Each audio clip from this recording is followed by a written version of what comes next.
Iran Israel के बीच संघर्ष में दुनिया एक बार फिर भारत की ओर देख रही है। महायुद्ध की आशंका से सहमी दुनिया भारत से शांति दूत की भूमिका अदा करने की उम्मीद कर रही है। भारत में इजराइल के राजदूत नाओर गिलोन ने सोमवार को कहा कि ईरानी हमले का मुंहतोड़ जवाब देने के लिए इजराइल सक्षम है और जवाबी कार्रवाई का उसे अधिकार भी है, लेकिन वो अंतिम विकल्प होगा।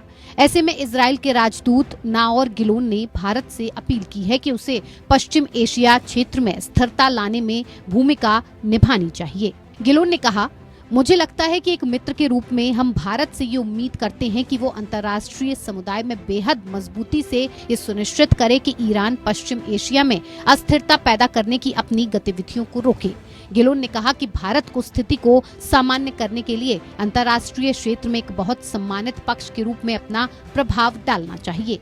दरअसल ईरान ने 1 अप्रैल को दमिश्क में ईरान के वाणिज्य दूतावास पर संदिग्ध इजरायली हवाई हमले में 2 जनरल सहित ईरान के रिवॉल्यूशनरी गार्ड के 7 कर्मियों के मारे जाने की घटना के जवाब में शनिवार देर रात इजराइल पर सैकड़ों ड्रोन और मिसाइलें दागी थीं। इसके बाद से ही मिडिल ईस्ट में तनाव चरम पर पहुंच गया है। पिछले 7 अक्टूबर से ही इजराइल हमास के बीच जंग जारी है।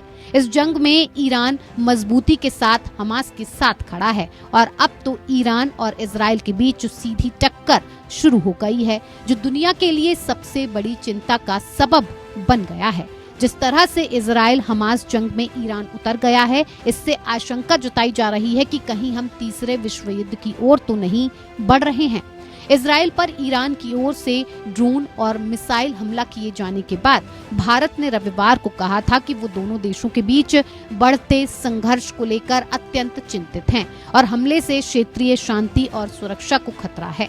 भारत के विदेश मंत्री एस जयशंकर ने रविवार को अपने इजरायली और ईरानी समकक्षों के साथ टेलीफोन पर बात की और इस घटनाक्रम पर चिंता जताते हुए तत्काल तनाव कम करने की अपील की।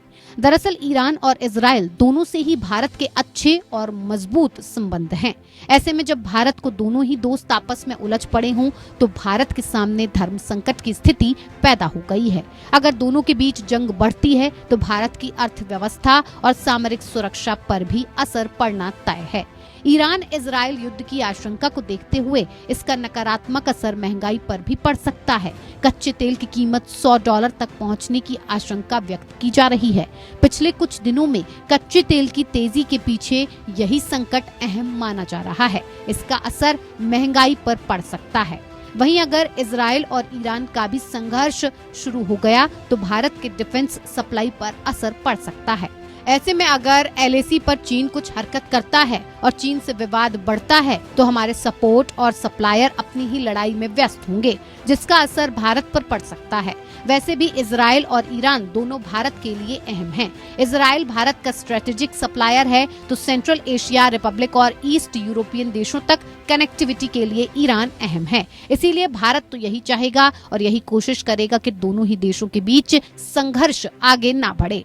और यही वजह है कि अब वक्त आ गया है कि भारत इस जंग में शांति दूत की भूमिका अदा करे। Bureau report, APN।